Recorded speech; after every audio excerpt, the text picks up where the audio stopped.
உங்கள் favourite TV ஷோக்களை இனி miss பண்ண தேவையில்லை. ஜீ5 இல் முற்றிலும் இலவசமாக காணுங்கள். இங்கேயும் எப்பொழுதும். நான் உன்கிட்ட என்ன சொன்னேன்? நீ என்ன ஞாபகம் வச்சுக்கணும்? அவர் கோர்ட்ல எப்படி உன் கூட இருந்தாரோ அதை ஞாபகம் வச்சுக்கோ. பார்த்தல கோர்ட்ல உன் மேல அவர் அவ்வளவு கோவமா இருந்தாரு. ஆனாலும் உனக்கு அடிபட்ட உடனே எப்படி ஓடி வந்தாருன்னு. அவர் எங்க இருக்காரு என்ன பண்றாருன்னு கூட மாமா யோசிக்கல. எல்லாரும் அவரே தான் பார்த்தாங்க. உன்னை நல்லா திட்டிட்டு கட்டம் போட்டு விட்டாரு. அதை மட்டும் ஞாபகம் வச்சுக்கோ. அவரோட கோவத்திலேயே இவ்வளவு அன்பு இருக்குன்னா அவர் காட்டுற அன்புல எவ்வளவு அன்பு இருக்கும் யோசிச்சு பாரு. ஆனாலும் எனக்கு ரொம்ப கஷ்டமா இருக்கு. என்னாலதான் ரிஷி ரொம்பவே வருத்தப்பட்டான். உண்மையிலேயே மனசார அதை நினைச்சு எனக்கு கஷ்டமா இருக்கு. அது மட்டும் இல்ல, எந்த ஒரு விஷயம் எனக்கு ரொம்ப வருத்தத்தை கொடுத்துச்சுன்னா அப்பாவும் இப்ப என் மேல கோவமா இருக்காரு. அவ லக்ஷ்மியே இல்ல, பார்க்கதான் லக்ஷ்மி மாதிரி இருக்கா, ஆத்மா வேறையா இருக்கு. ஏன்னா என் லக்ஷ்மி இப்படி கிடையாது. ஏன்னா என்னோட லக்ஷ்மி கல்யாணத்தை ஒரு புனிதமான உறவா நினைச்சவ. ஒரு வருஷம் கான்ட்ராக்டா அவ நினைச்சதில்ல. ஒரு பேப்பர் எந்த உறவையும் நிலைக்க வைக்கவும் முடியாது, முறிக்கவும் முடியாது. இதெல்லாம் மேல இருக்கிற அந்த கோர்ட்ல முடிவாகிற பந்தம். அவன் போட்ட முடிச்சுதான் இது. கலாச்சாரத்தை மதிக்கிறவ அவ. என் மக லக்ஷ்மி எந்த உறவையும் முறிச்சுக்கிறவ இல்ல, உறவை மென்மேலும் பலப்படுத்துறவ. நான் அவ மேல முழு நம்பிக்கை வச்சிருந்தேன். அவ டிவோர்ஸ் பேப்பர்ல சைன் பண்ண மாட்டா, ஏன் அதை பார்க்க கூட மாட்டான்னு நினைச்சேன். ஆனா இந்த புது லக்ஷ்மி என் நம்பிக்கையை உடைச்சிட்டா. அவ மேல நான் ரொம்ப கோவமா இருக்கேன். இப்ப என் மேலேயே எனக்கு ரொம்ப கோவமா இருக்கு. ஏன்னா இது வரைக்கும் அவளை நான் முழுசா புரிஞ்சுக்கலையே நினைச்சேன். இந்த டைவர்ஸ் நான் உண்மையிலேயே விரும்பின மாதிரி எனக்கு தோணுது. என்ன நடந்ததோ எது நடந்ததோ அதனால ரிஷி ரொம்பவே வருத்தப்பட்டுட்டான். நிச்சயமா வருத்தப்படத்தான் செய்வா. ஏன்னா அவன் தானே என்ன ரொம்ப அதிகமாவே லவ் பண்ணான். இப்போ நான் என்ன செய்யறதுன்னு தான் எனக்கு ஒண்ணும் புரியல. அக்கா, அங்கிள் கிட்ட நீ உண்மையை சொல்லிடு. அண்ட் உன் மேல யார் அன்பு காட்டுறாங்களோ அவங்க கிட்டயும் சொல்லிடு.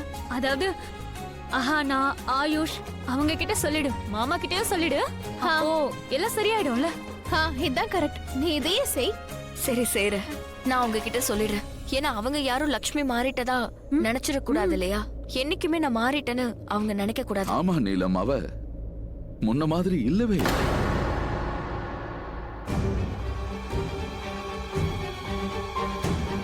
ரிஷி, ரிஷி உனக்கு எங்க கிட்ட இருந்து என்ன வேணும்? என்ன சொல்றீங்க? எல்லாத்தையும் உனக்கு விவரமா சொல்லணுமா என்ன? சிம்பிளான கேள்வி இது. உனக்கு எங்க கிட்ட இருந்து என்ன வேணும் ரிஷி? அதுவும் எதுக்காக நீ இப்படி எல்லாம் பண்ண? என்ன சொல்ற மனிஷ்கா? நான் என்ன பண்ண? இன்னைக்கு கோர்ட்ல டிராமா பண்ணி விட்னஸ் பாக்ஸ விட்டுட்டு அந்த லக்ஷ்மி பின்னாடி ஏன் ஓடுன? போய் அவ மேல எதுக்காக இவ்ளோ அக்கறை காட்டுற? இன்னைக்கு இப்படி ஒரு முடிவு கிடைச்சதுக்கு இதுதான் காரணம். மொத்த கேஸையும் நீ தலைகீழ மாத்திட்டியே. எதுக்கு? எதுக்காக நீ லக்ஷ்மி மேல இவ்ளோ அக்கறை காட்டுற? Why are you caring so much? எல்லாத்தையும் அந்த ஜட்ஜ் பார் பாத்துட்டா. அததானே இன்னி வரைக்கும் நான் பார்த்தேன். நான் பக்கத்திலே உட்கார்ந்துட்டு இருக்கேன். ஆனாலும் நீ என்ன கண்டுக்காம அந்த லக்ஷ்மி பின்னாடியே ஓடுறியே எதுக்கு? அவ கொஞ்சம் ஸ்லிப் ஆனா அவ கையில இருந்து கொஞ்சம் ரத்தம் வந்தது, உடனே நீ ஓடி போய் கேர் பண்ற.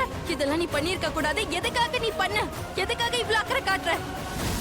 மனிஷ்கா, எங்க பாரு, நீ என்ன தப்பா புரிஞ்சுக்கிட்ட. ஓ மை காட் ரிஷி, நீ நிஜமாவே விட்னஸ் பாக்ஸ் விட்டு இறங்கினியா? நீ லக்ஷ்மிய வெறுக்கிறேன்னு கோர்ட்ல சொல்றதை விட்டுட்டு அவ மேல அக்கறை காட்ட போனியா? அவளை சமாளிக்க போனியா? நான் லக்ஷ்மிக்கு வெறுக்க. ஐ see. அப்ப நீ அவளை லவ் பண்றியா? நான் அப்படி சொன்னேனா? நான் அவளை லவ் பண்றேன்னு உன்கிட்ட எப்ப சொன்னேன்? நீ எப்போ தப்பா புரிஞ்சுக்கிற? நான் சொல்ல வர விஷயத்தை கொஞ்சம் புரிஞ்சுக்கோ. நான் ஒண்ணு மட்டும் தான் சொல்ல விரும்புறேன். நான் லக்ஷ்மியை எப்பவும் வெறுக்கல. அது வந்து முதல்ல வெறுக்கல, ஆனா இப்ப நான் வெறுக்கிறேன். இப்ப நான் லக்ஷ்மியை முழுசா வெறுக்கிறேன். நான் கேர் பண்ணதுக்கும் ஜட்ஜோட முடிவுக்கு எந்த சம்பந்தமும் இல்ல. அண்ட் அந்த இடத்துல வேற யார் இருந்திருந்தாலும் சரி, அவங்களும் இப்படிதான் கேர் பண்ணிருப்பாங்க.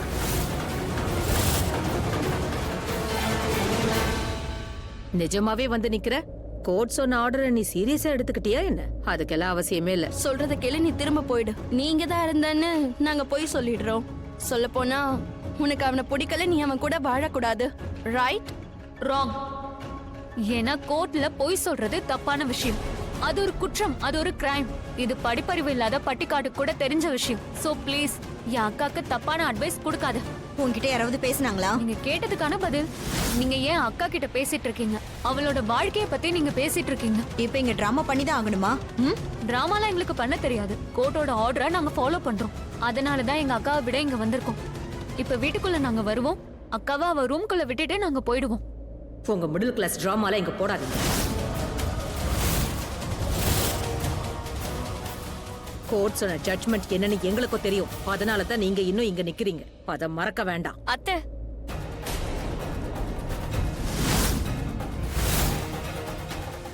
இன்னும் என்னடி வேணும் உனக்கு?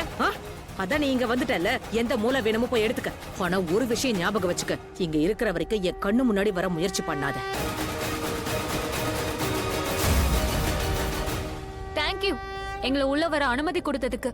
ஆனா அனுமதியை கொஞ்சம் வித்தியாசமா கொடுத்திருக்கீங்க.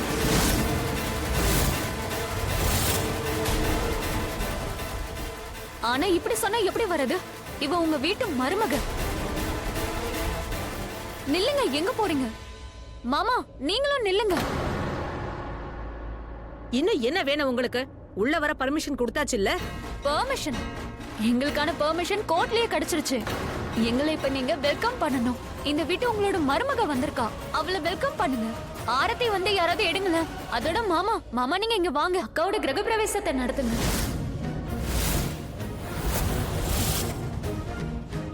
How dare you? சோனியா ஒரு நிமிஷம். இப்ப நீ எதுக்கு கோவப்படுற? நான் எல்லாரோட நல்லதுக்கு தானே சொல்லிட்டு இருக்கேன். நாளைக்கு கோர்ட்ல ஜட்ஜ் உங்களை பார்த்து கேட்பாங்கல்ல, அக்கா இங்க வந்தப்ப என்ன நடந்துச்சுன்னு. அவங்களும் அதை பத்தி கேட்பாங்கல்ல. ரெக்கார்டிங்ஸ் எல்லாம் காட்டணும். அதோட ஜட்ஜே சொல்லிருக்காங்க, அக்காவை நீங்க இப்போ புது மணப்பெண் போலவே வரவேற்கணும்னு. அத சொன்ன அவங்க கிட்டே சொல்லணும்ல. மத்தபடி நீங்க என்ன பண்ணணுமோ பண்ணுங்க. நீங்க வயசுல பெரியவங்க, எல்லாமே தெரியும். வினய், வீட்டுக்கு வந்திருக்கிற மருமகளுக்கு ஆரத்தி எடுக்கணுமா? தட்டை கொண்டு வா.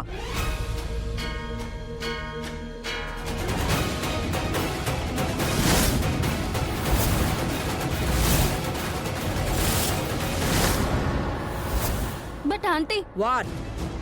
நீங்க அவளுக்கு வரவேற்பு நடத்த போறீங்களா? இவ்வளவு தான் நீங்க கோர்ட்ல இருந்து வெளியில போனீங்க, அதை நீங்க மறந்துட்டீங்களா? என்னால இவ்வளவு ஒரு நிமிஷம் கூட தாங்கிக்க முடியாது.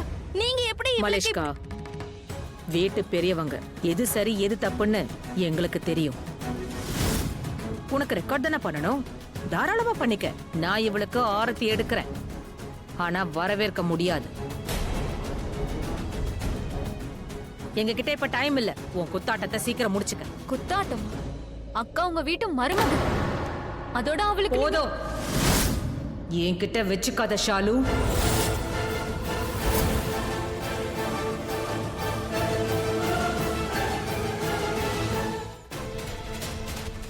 என் தலைமையில வைக்க போறேன். அங்க வாசல்ல கொண்டு போய் வை.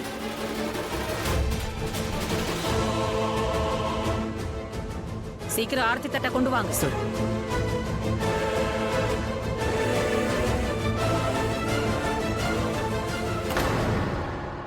இது ஏன் லக்ஷ்மியான்னு என்னால நம்பவே முடியல. உன்னை ஏன் நான் முழுசா புரிஞ்சுக்க தவறிட்டேன்னு தெரியல. இல்ல, நீ என் மக லக்ஷ்மி இல்ல, நீ என் மக இல்ல.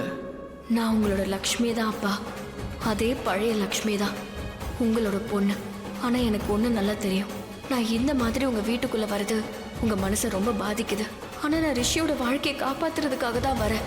என்ன நீங்க மன்னிச்சிருங்கப்பா, எனக்கு வேற வழி தெரியல. ஜீ5 ஆப்பை டவுன்லோட் செய்து அனைத்து எபிசோடுகளையும் இலவசமாக பாருங்க.